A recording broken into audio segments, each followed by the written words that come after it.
Selamat siang, Pak Remon dan teman-teman semua. Pada kesempatan kali ini, kami dari kelompok 4 akan mempresentasikan hasil analisis dari salah satu anggota kelompok kami, yaitu Jasinta, mengenai laporan proyek individunya yang berjudulkan Manajemen Waktu Mahasiswa, Apakah Efektif dan Efisien. Berikut merupakan konten dari presentasi kami. Yang pertama ada topik, latar belakang, ruang lingkup, yang berisikan bagaimana mendapatkan data primer dan juga metode statistik yang digunakan, lalu terdapat hipotesis, uji hipotesis dan metodenya, lalu analisis dan hasil uji hipotesis, dan juga kesimpulan. Yang pertama, kita akan membahas latar belakang. Latar belakang dari laporan atau dari analisis ini adalah karena kurangnya keterampilan mahasiswa dalam melakukan manajemen waktu, yang menyebabkan mereka menggunakan waktu dengan tidak seimbang yang dapat berpengaruh pada hasil belajar mahasiswa itu sendiri, yang diungkap oleh Mbak Indasari et al. Tahun 2017. Oke, selanjutnya adalah hipotesis yang pertama. H0, penggunaan jadwal dan to-do list mempengaruhi mahasiswa untuk menggunakan waktu secara efektif dan efisien. Lalu H1-nya adalah penggunaan jadwal dan to-do list tidak mempengaruhi mahasiswa untuk menggunakan waktu secara efektif dan efisien. Dan metode yang digunakan pada hipotesis pertama adalah chi-square test. Selanjutnya, hipotesis yang kedua, H0, mahasiswa di fakultas yang berbeda memiliki rata-rata manajemen waktu yang sama untuk keperluan kuliahnya. H1, mahasiswa di fakultas yang berbeda memiliki rata-rata manajemen waktu yang berbeda untuk keperluan kuliahnya. Metode yang digunakan pada hipotesis kedua adalah ANOVA test dan juga Tukey test. Selanjutnya, hipotesis ketiga, H0, mahasiswa di fakultas yang berbeda memiliki rata-rata manajemen waktu yang sama untuk keperluan hiburan. Lalu H1, mahasiswa di fakultas yang berbeda memiliki rata-rata manajemen waktu yang berbeda untuk keperluan hiburan. Metode yang digunakan pada hipotesis ketiga adalah ANOVA test. Hipotesis 4, H0, mahasiswa di fakultas yang berbeda memiliki rata-rata manajemen waktu yang sama untuk pengembangan diri. H1, mahasiswa di fakultas yang berbeda memiliki rata-rata manajemen waktu yang berbeda untuk pengembangan diri. Metode yang digunakan adalah ANOVA test. Selanjutnya, hipotesis 5, H0, mahasiswa di fakultas yang berbeda memiliki rata-rata manajemen waktu yang sama untuk keperluan organisasi. Lalu H1, mahasiswa di fakultas yang berbeda memiliki rata-rata manajemen waktu yang berbeda untuk keperluan organisasi. Metode yang digunakan adalah ANOVA test. Selanjutnya ada hipotesa ke-6, H0, mahasiswa di fakultas yang berbeda memiliki rata-rata manajemen waktu yang sama untuk quality time. H1, mahasiswa di fakultas yang berbeda memiliki rata-rata manajemen waktu yang berbeda untuk quality time. Metode yang digunakan adalah ANOVA test. Lalu hipotesa yang ketujuh, mahasiswa di fakultas yang berbeda memiliki rata-rata manajemen waktu yang sama untuk kegiatan lainnya. H1, mahasiswa di fakultas yang berbeda memiliki rata-rata manajemen waktu yang berbeda untuk kegiatan lainnya. Metode yang digunakan adalah ANOVA test. Lalu hipotesis yang ke-8, H0, jumlah hari yang terdapat kegiatan perkuliahan sama banyaknya dengan jumlah hari yang terdapat kegiatan hiburan, dan H1, jumlah hari yang terdapat kegiatan perkuliahan berbeda dengan jumlah hari yang terdapat kegiatan liburan. Metode yang digunakan adalah Mann-Whitney test. Lalu hipotesis yang ke-9, H0, jumlah hari yang terdapat kegiatan hiburan sama banyaknya dengan jumlah hari yang terdapat kegiatan pengembangan diri. H1, jumlah hari yang terdapat kegiatan hiburan berbeda dengan jumlah hari yang terdapat kegiatan pengembangan diri. Metode yang digunakan adalah Mann-Whitney test. Lalu hipotesis yang ke-10, H0, jumlah hari yang terdapat kegiatan pengembangan diri sama banyaknya dengan jumlah hari yang terdapat kegiatan berorganisasi. H1, jumlah hari yang terdapat kegiatan pengembangan diri berbeda dengan jumlah hari yang terdapat kegiatan berorganisasi. Metode yang digunakan adalah Mann-Whitney test. Lalu hipotesis yang ke-11, H0, jumlah hari yang terdapat kegiatan pengembangan diri sama banyaknya dengan jumlah hari yang terdapat kegiatan quality time. H1, jumlah hari yang terdapat kegiatan pengembangan diri berbeda dengan jumlah hari yang terdapat kegiatan quality time. Metode yang digunakan adalah Mann-Whitney test. Lalu berikut adalah asumsi hipotesa. Jadi asumsi hipotesa yang pertama adalah penggunaan jadwal dan to-do list mempengaruhi mahasiswa untuk menggunakan waktu secara efektif dan efisien. Lalu asumsi hipotesa yang kedua, fakultas yang berbeda menyebabkan manajemen waktu yang berbeda pula. Lalu asumsi hipotesa yang ketiga, fakultas yang berbeda menyebabkan manajemen waktu untuk hiburan yang berbeda pula. Lalu untuk hipotesa keempat, fakultas yang berbeda menyebabkan manajemen waktu untuk pengembangan diri yang berbeda pula. Lalu untuk hipotesa yang kelima, fakultas yang berbeda menyebabkan manajemen waktu untuk keperluan organisasi yang berbeda pula. Selanjutnya, hipotesa yang keenam adalah fakultas yang berbeda menyebabkan manajemen waktu untuk quality time yang berbeda pula. Hipotesa ketujuh, fakultas yang berbeda menyebabkan manajemen waktu untuk kegiatan lainnya yang berbeda pula. Hipotesa kedelapan, jumlah hari yang terdapat kegiatan perkuliahan berbeda dengan jumlah hari yang terdapat kegiatan hiburan. Hipotesa ke-9, jumlah hari yang terdapat kegiatan hiburan berbeda dengan jumlah hari yang terdapat kegiatan pengembangan diri. Hipotesa ke-10, jumlah hari yang terdapat kegiatan pengembangan diri berbeda dengan jumlah hari yang terdapat kegiatan berorganisasi. Hipotesa yang terakhir, jumlah hari yang terdapat kegiatan pengembangan diri berbeda dengan jumlah hari yang terdapat kegiatan quality time. Selanjutnya adalah populasi dan sampel. Populasi penelitian ini adalah mahasiswa dan mahasiswa Indonesia. Sampelnya adalah mahasiswa Universitas Multimedia Nusantara sebanyak 85%, dan mahasiswa universitas lainnya sebanyak 15%. Penelitian ini menggunakan data yang dikumpulkan melalui kuesioner, menggunakan teknik simple random sampling. Langkah pertama yang dilakukan penelitian adalah membuat kuesioner yang berisi pertanyaan-pertanyaan yang sesuai dengan topik penelitian. Selanjutnya adalah metode statistik. Metode statistik yang digunakan oleh peneliti adalah metode kuantitatif. Menurut Sugiono, dalam jurnal yang ditulis oleh Pratama, metode penelitian ini adalah berlandaskan pada filsafat positivisme, digunakan untuk meneliti populasi atau sampel tertentu. Pengumpulan data menggunakan instrumen penelitian, analisis data bersifat kuantitatif atau statistik dengan tujuan untuk menguji hipotesis yang sudah ditetapkan. Selanjutnya, saya akan menjelaskan beberapa rumus yang digunakan dalam penelitian manajemen waktu mahasiswa. Rumus yang pertama ada rumus chi-square yang terdapat X kuadrat sama dengan sigma buka kurung O min E kuadrat per E, di mana O merupakan frekuensi hasil observasi dan E frekuensi yang diharapkan, dan nilai M merupakan jumlah data ataupun jumlah baris atau kolom. Rumus chi-square ini digunakan untuk menguji pengaruh antara dua variabel nominal dan mengukur kuatnya hubungan tersebut.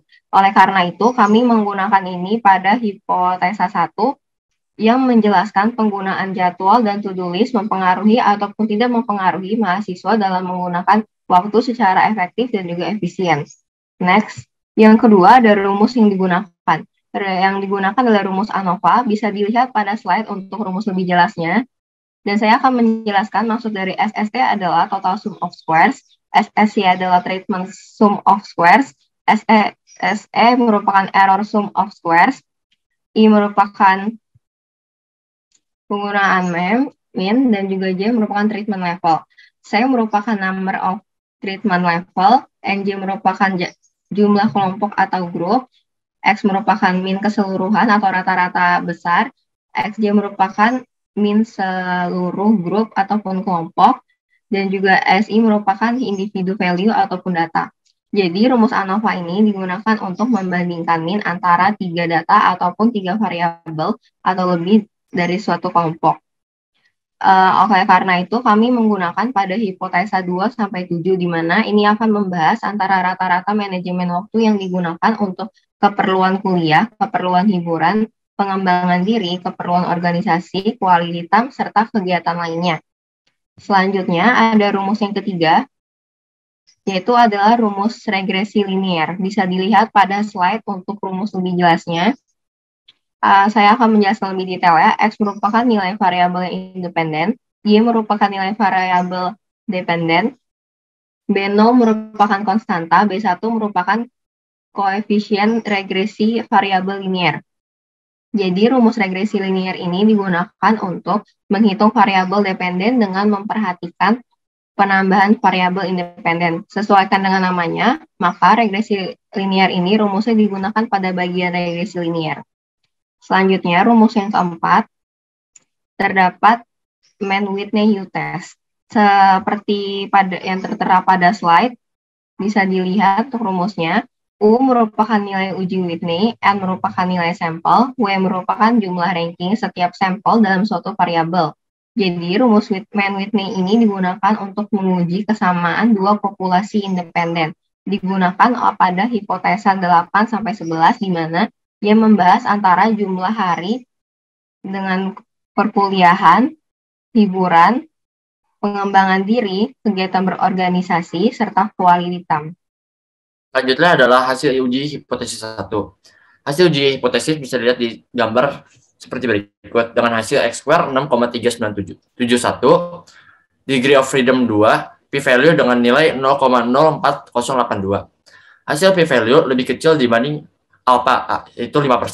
Artinya H0 ditolak. Yang berarti penggunaan jadwal dan to-do list tidak mempengaruhi mahasiswa untuk menggunakan waktu secara efektif dan efisien. Selanjutnya adalah hasil uji hipotesis 2 dengan hasil PR lebih besar dibanding F sama dengan 8.61 dipangkat minus 0,7. Hasil tersebut lebih kecil dibanding alpha, yang berarti H1 diterima. Yang berarti fakultas yang berbeda memiliki rata-rata waktu yang berbeda untuk keperluan kuliah. Lalu lanjut, jika nilai LWR dan UPR positif atau sebaliknya, maka pasangan variabel tersebut memiliki mean yang berbeda. Maka, pasangan variabel yang memiliki mean yang berbeda adalah 1. Ilmu komunikasi sampai ilmu teknik informatika, ekonomi dan bisnis teknik informatika sampai teknik informatika, seni dan desain ilmu komunikasi, seni dan desain sampai ekonomi dan bisnis. Nah, lalu selanjutnya adalah bisa dilihat di gambar seperti berikut. Garis 1 ilmu komunikasi dan teknik informatika, 2 garis 2 untuk ekonomi dan bisnis dan teknik informatika, garis 5 seni dan desain ilmu komunikasi, dan garis 6 seni dan desain ekonomi dan bisnis. Tidak berpotongan dengan O, maka terdapat perbedaan rata-rata waktu untuk keperluan kuliah. Garis 3 seni dan desain teknik informatika, dan garis 4 ekonomi, bisnis, dan ilmu komunikasi berpotongan dengan 0, maka tidak terdapat perbedaan rata-rata waktu untuk keperluan kuliah. Selanjutnya adalah hasil uji hipotesis 3, yaitu dengan PR lebih besar F sama dengan 0,242. Hasil tersebut lebih besar dibanding alpha, maka H0 diterima. Yang berarti fakultas yang berbeda memiliki rata-rata waktu yang sama untuk keperluan hiburan. Selanjutnya adalah hasil uji hipotesis 4 dengan PR lebih besar dibanding F adalah 0,668. Hasil tersebut lebih besar dibanding alpha sebesar 5%. Yang berarti H0 diterima. Yang berarti fakultas yang berbeda memiliki rata-rata waktu yang sama untuk pengembangan diri. Lalu pada hasil uji hipotesis yang kelima, dengan hasil PR lebih besar dibanding F sama dengan 0,0725, hasil tersebut lebih besar dibanding alpha 0, yaitu 5%. Yang berarti H0 diterima. Yang berarti fakultas yang berbeda memiliki rata-rata waktu yang sama untuk keperluan organisasi. Selanjutnya adalah hasil uji hipotesis ke-6 dengan hasil PRF sama dengan 0,28. Karena PRF lebih besar daripada alfa 5%, maka H0 diterima. Yang berarti fakultas yang berbeda memiliki rata-rata waktu yang sama untuk quality time. Next. Berikut hasil uji hipotesis ke-7 dengan nilai PRF sama dengan 0,634, maka dapat dilihat bahwa PRF lebih besar daripada alfa 5% dan H0 diterima. Artinya, fakultas yang berbeda memiliki rata-rata waktu yang sama untuk kegiatan lainnya. Next. Hasil uji hipotesis ke-8 dengan nilai PRF sama dengan 0,002198, maka dari itu PRF lebih kecil daripada alfa 5%, maka H1 diterima. Artinya, jumlah hari yang terdapat kegiatan perkuliahan berbeda dengan jumlah hari yang terdapat kegiatan hiburan. Next. Hasil uji hipotesis ke-9 dengan nilai PRF dengan nilai p-value 0,000348, nilai p-value lebih kecil daripada alfa, maka H1 diterima. Sehingga dapat disimpulkan bahwa jumlah hari yang terdapat kegiatan hiburan berbeda dengan jumlah hari yang terdapat kegiatan pengembangan diri. Next. Hasil uji hipotesis ke-10, nilai p-value sama dengan 0,000521, dapat dilihat bahwa nilai p-value lebih kecil daripada alfa 5%, maka H1 diterima. yang sehingga dapat disimpulkan bahwa jumlah hari yang terdapat kegiatan pengembangan diri berbeda dengan jumlah hari yang terdapat kegiatan berorganisasi. Next. Hasil uji hipotesis yang terakhir dengan nilai p-value 0,0777 dapat dilihat bahwa p-value lebih besar daripada alfa 5%, maka H0 yang diterima. Dengan kesimpulan bahwa jumlah hari yang terdapat pada kegiatan pengembangan diri sama dengan jumlah hari yang terdapat kegiatan quality time. Berikutnya. Baik, kita masuk ke tes regresi linear yang pertama. Dari summary LM test dengan menggunakan data yang berawalan menit, dapat dilihat bahwa residuals min sama dengan minus 216,284, first quarter minus 40.590, mediannya minus 7.585, third quarternya 40.980, dan nilai max-nya 227.900. Next. Pada summary LM test ini juga terdapat koefisien dengan intercept-nya nilainya 4,0541712 yang merupakan B0. Menit hiburan memiliki estimate-nya 0,2798542, yaitu nilai ini merupakan B1. Didapat juga persamaannya yaitu 4,05 tambah 0,28x. Lalu menit pengembangan sama dengan 0,3307104 yang merupakan nilai B2. Didapat juga persamaannya yaitu 4,05,033x. Lalu menit organisasi memiliki estimate 0,095404 yang merupakan nilai B3 dengan persamaannya yaitu 4,05 ditambah 0,1x. Lalu menit quality time memiliki nilai estimate sebesar 0,3399860 yang merupakan nilai B4. Lalu persamaannya yaitu 4,05 ditambah 0,34x. Lalu yang terakhir, menit kuliah memiliki estimate minus 0,0008134 yang merupakan nilai B5 dengan persamaan 4,05 ditambah 0,00081x. Dan dari hasil summary LM test ini juga didapat bahwa residual standard error memiliki nilai 80,95, multiple R squared dengan nilai 0,3506, lalu adjusted R squared dengan nilai 0,3168, dan F statistik sebesar 10,37. Next. Selanjutnya, saya akan memaparkan mengenai pengecekan terhadap asumsi dari linear regression. Yang pertama adalah linearitas, di mana menit lainnya berperan sebagai dependent variable dan menit hiburan, menit pengembangan, menit organisasi, menit quality time, dan menit kuliah sebagai independent variable. Berdasarkan plot linearitas yang tertera, dapat diambil 3 buah kesimpulan, antara lain, garis merah yang berada di tengah plot merupakan garis lurus. Dengan kata lain, tidak terjadi pelanggaran linearitas pada plot tersebut. Maka dapat dikatakan bahwa syarat pertama terkait linearitas terpenuhi. Pengecekan asumsi kedua adalah uji normalitas. Untuk membaca QQ-plot sendiri, perlu diketahui bahwa data di sini dilambangkan oleh lingkaran kecil, dan semakin banyak data yang mengikuti atau berada pada garis, maka normalitas dari sebaran data tersebut juga semakin baik atau semakin mengikuti distribusi Gaussian. Melainkan pada QQ-plot di sini dapat dilihat bahwa hanya sebagian kecil dari data, yaitu di bagian tengah, yang mengikuti atau berada di sekitar garis. Dengan demikian, dapat diasumsikan bahwa sebaran data tersebut cenderung tidak Gaussian atau tidak normal. Namun, dikarenakan penilaian berdasarkan plot berbeda bergantung pada penglihatan masing-masing individu, kita dapat melakukan suatu uji yang bernama Shapiro-Wilk untuk memperoleh hasil yang lebih akurat. Melalui uji tersebut, didapatkan nilai p-value sebesar 0,0103 yang lebih kecil dibandingkan alfa atau 0,05. Maka terbukti bahwa sebaran data tersebut tidak mengikuti Gaussian dan syarat kedua tidak terpenuhi.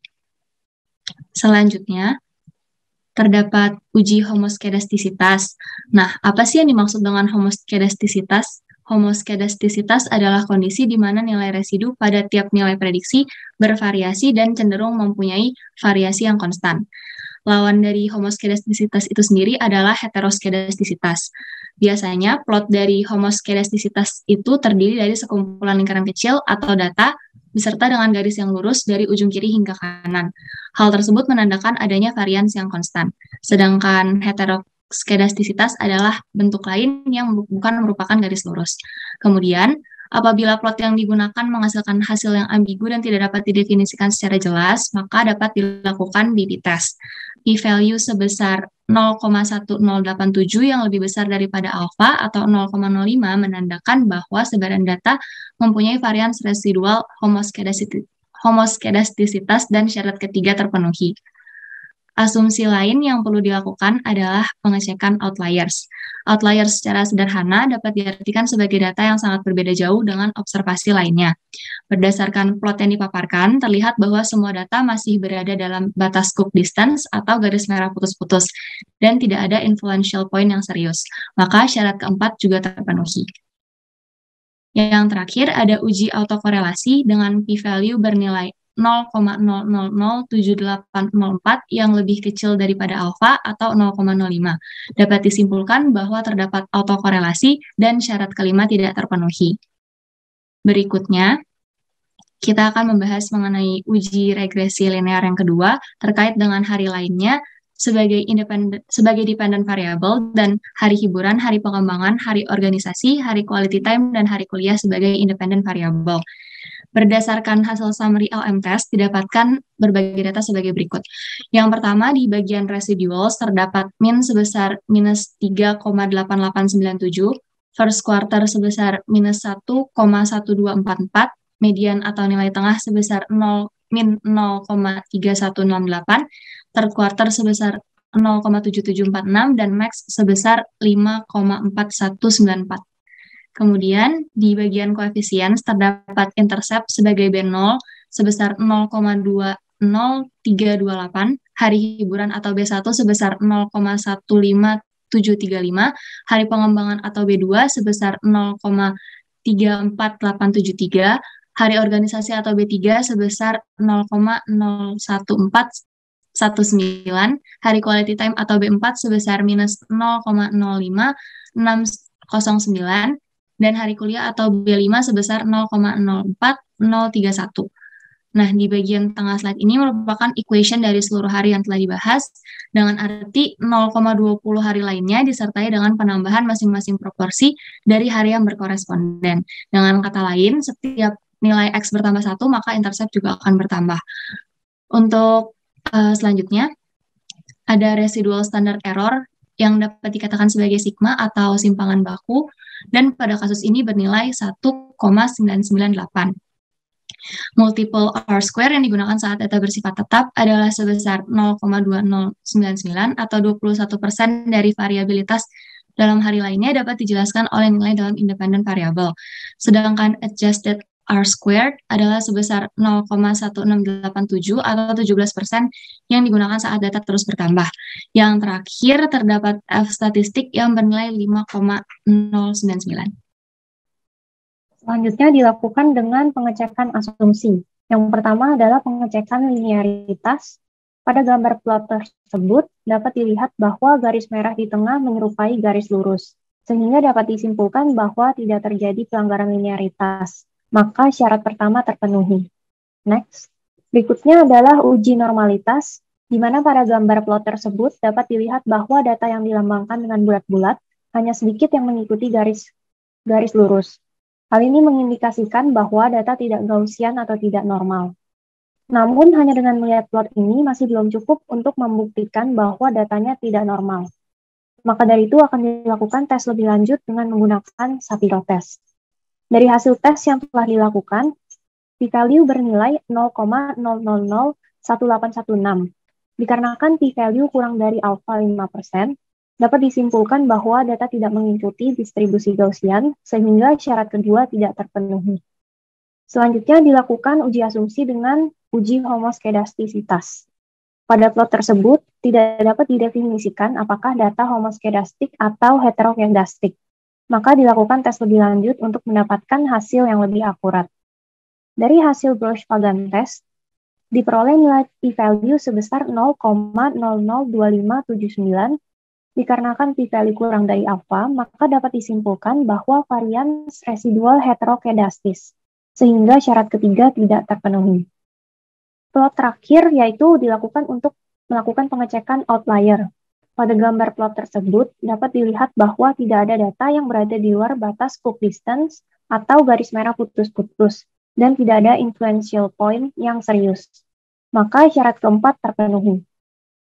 Next. Yang terakhir adalah uji autokorelasi.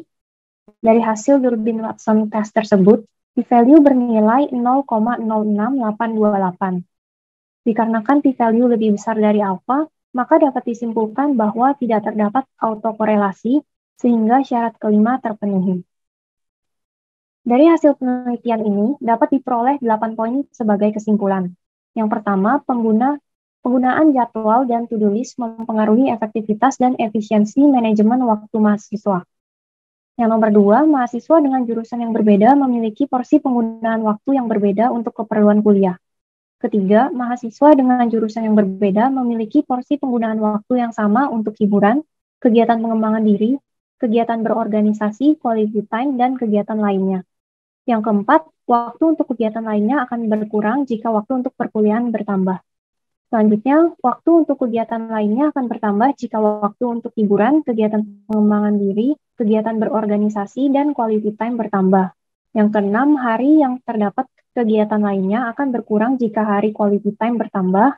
Yang ketujuh, hari yang terdapat kegiatan lainnya akan bertambah jika hari perkuliahan, hiburan, pengembangan diri, dan berorganisasi bertambah. Dan yang terakhir, urutan kegiatan yang paling banyak dilakukan mahasiswa dalam 1 minggu adalah sebagai berikut.